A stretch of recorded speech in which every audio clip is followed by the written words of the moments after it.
Hello friends, অনেকদিন বাদে তোমাদের সঙ্গে একটা রেসিপি শেয়ার করব। তো চলো শুরু করা যাক। এই রেসিপিটার জন্য আমি কাঁঠাল ছোট ছোট করে কেটে নিয়েছি আলু, চিংড়ি মাছ আর পেঁয়াজ, রসুন, আদা।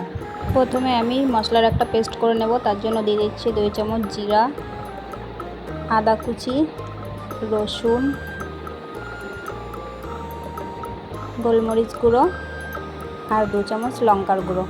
তো এই সব মশলাগুলোকে আমি একসঙ্গে পেস্ট করে নেব। তো দেখো আমার মশলা পেস্ট করা হয়ে গেছে। আর এখন আমি কড়াইতে তেল দিয়ে দিয়েছি। সবার প্রথমে চিংড়ি মাছগুলোকে আমি ভালো করে ভেজে নেব।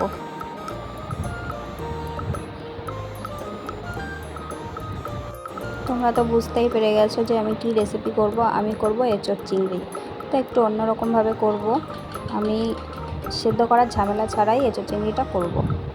চিংড়ি মাছ ভেজে তুলে নিয়েছি। আর ওই কড়াইতেই আর একটু তেল দিয়ে আলুগুলোকে ভালো করে ভেজে নেব, একদম লাল লাল করে। তো দেখো আলুগুলোকে কিন্তু ভালো করে লাল লাল করে ভেজে নিয়েছি। আর এবার ওই কড়াইতেই দিয়ে দেব কেটে রাখা এঁচোড়।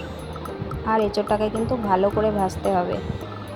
আর এই এঁচোড় ভাজার সময় আমি কিন্তু তেল একটু বেশিই দিয়েছি, কারণ তেলটা একটু বেশিই লাগবে। আর এঁচোড়টাকে ততক্ষণ পর্যন্ত ভাজতে হবে যতক্ষণ না এর থেকে একটা সুন্দর স্মেল বেরোচ্ছে। তো দেখো ফাইনালি কিন্তু এঁচোড় আমার ভাজা হয়ে গেছে। আর এবার নামিয়ে নিয়ে দিয়ে দিয়েছি জিরে ফোড়ন, গোটা গরম মশলা, পেঁয়াজ কুচি। পেঁয়াজটা ভালো করে ভাজা হয়ে গেলে তারপরে দিয়ে দেব পেস্ট করে রাখা মশলাটা। এই সময় কিন্তু আমি বেশি তেল দেব না, তার কারণ যখন এঁচোড়টা ভেজেছিলাম তখন অনেকটা তেলে ভেজেছিলাম। তো তার জন্য এখন আর বেশি তেল লাগবে না, অল্প তেল দিলেই হয়ে যাবে। মশলার মধ্যে দিয়ে দিচ্ছি আমি লবণ, হলুদ। আর এবার মশলাটা ভালো করে কষিয়ে নেব।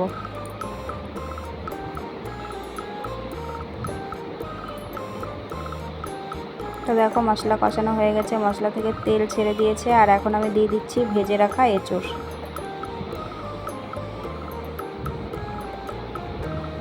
ভালো করে কষিয়ে নেব।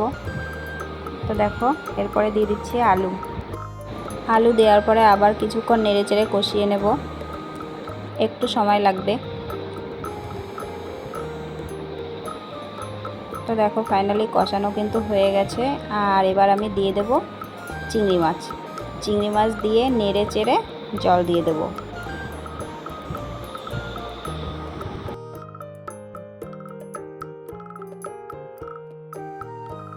জলটা কিন্তু বুঝেই দিতে হবে। আমার এঁচোড়ের পরিমাণটা একটু বেশি ছিল, তাই জলটা একটু বেশি দিয়েছি। তো দেখো মনে হচ্ছিল যে একটু কম হয়ে গেছে, তো তার জন্য আমি আরেকটু জল দিয়ে দিলাম। আর এবার নেড়ে চেড়ে ঢেকে দেবো।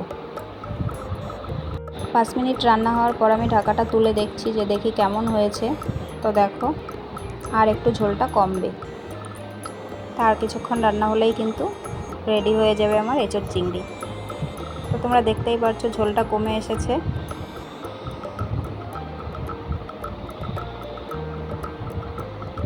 তো দেখো ফাইনালি কিন্তু আমার এঁচোড় চিংড়ি রেডি। তো তোমরা একবার হলেও এইভাবে ট্রাই করো, সেদ্ধ করার ঝামেলা ছাড়াই। এইভাবে কিন্তু খুব সুন্দর খেতে হয়। তো চলো বন্ধুরা, টাটা।